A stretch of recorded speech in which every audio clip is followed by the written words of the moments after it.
So here's a way to think about numbers on the bass guitar with instead of kind of doing the theory of it and figuring out, okay, what key am I in?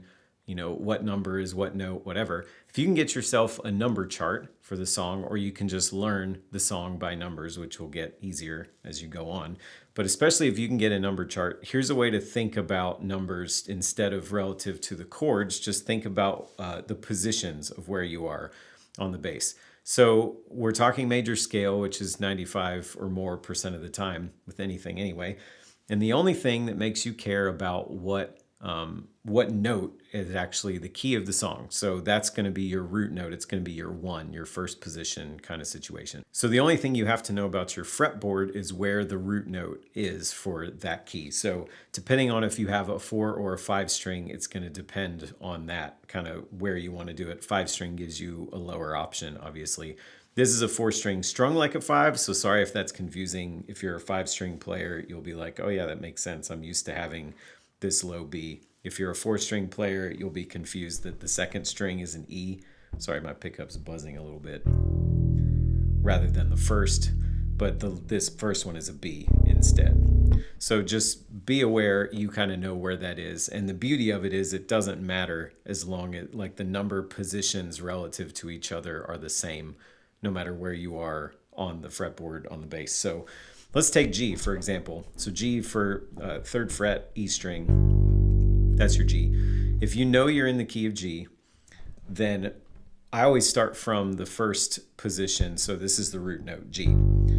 Your 4, the 4th note in the scale, is always going to be in the same fret on the next string up.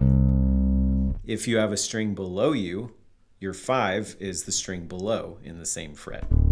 So if this is your 1, 4 is right above, 5 is right below, back to your 1.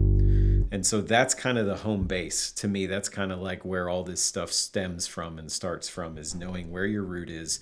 And then it's easy to find things relative, because the scale is you're just counting up numbers. There's 7 notes in the scale. The 8th note is an octave. So when you just count up your 1, 2 frets up on the same string is your 2.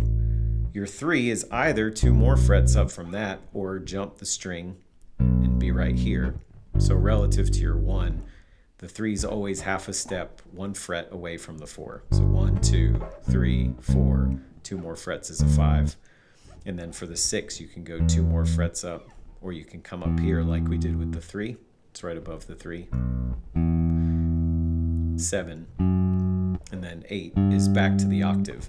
And if you know your positions, you know that an octave is always 2 frets apart, skipping a string, no matter where you are on the fretboard. Octave, octave, octave, octave. All those are octaves. And so the numbers are just counting which position you're in on the scale. But again, you don't have to care about that or any of the notes as long as you know the position. So if I'm playing let's say I'm playing a 1-4-6-5 progression and I'm in the key of G, I'm sorry. So just where we were before. So 1, you know the 4 is right above it.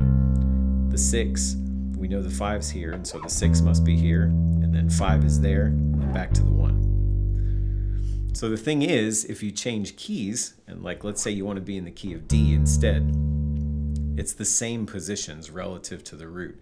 So 1, we know the 4 is in the same fret above it. The 6 is up here, 5, and then back to 1. And then if you know where everything is below you too, you've got another option. So instead of, if you didn't like the sound of that, 1, 4, 6, 5, you could go 1, and we know the 5's right below it, so that means the 4 is here, 6 is here, 5, 1. Or you can mix them up, 1, 4, 6, 5, 1, and kind of all be in the same box, 2 frets apart right here. So again, and then say 5 string, I've got the other option here for D. I can start down here. This is a D as well. And so same thing. I know 1 fret up is my 4, 6, 5, back to 1, or I can go to this one up here. And so it just, as long as you start to know where all the roots are on the neck, it makes it just that much easier to find any of the numbers anywhere. Because again, you only care about the key for the root note. Once you got that, if you know where all your numbers are relative to that, key doesn't matter. None of that stuff matters. So again, if you can get a number chart and start to learn songs by numbers instead, then again, the key will be irrelevant. And so you can just practice the number progressions. But so say, let's try something else. Like, let's try like a 1, 2, 6, 5, 4 progression. So if I'm in the key of G again, 1, 2, 6, 5, 4, 1. But like, let's go to a different key. Let's go down here to the key of C. 1, 1, 2, 6, 5, 4, 1. Or the key of D like we were before. 1, 2, 6, 5, 4, 1. Or we can go down instead. 1, 2, 6, 5, 4, 1. And you know. So again, any progression, the whole thing, easy peasy as far as that goes. So hopefully that makes sense. I think that's a really easy way to think about it. Again, you just have to know your fretboard well enough to know where the root note is of the song. And then again, you'll start to see patterns. Coach yourself through every time you learn a song. You'll see the patterns and you'll be like, oh yeah, my 4s are, always where they always are, as long as you know where your root is. So a little bit redundant, but hopefully that is helpful in terms of bass and kind of learning numbers from the positions instead of as the notes. So let me know if that helps. Leave a comment if you have a question, and talk to you later.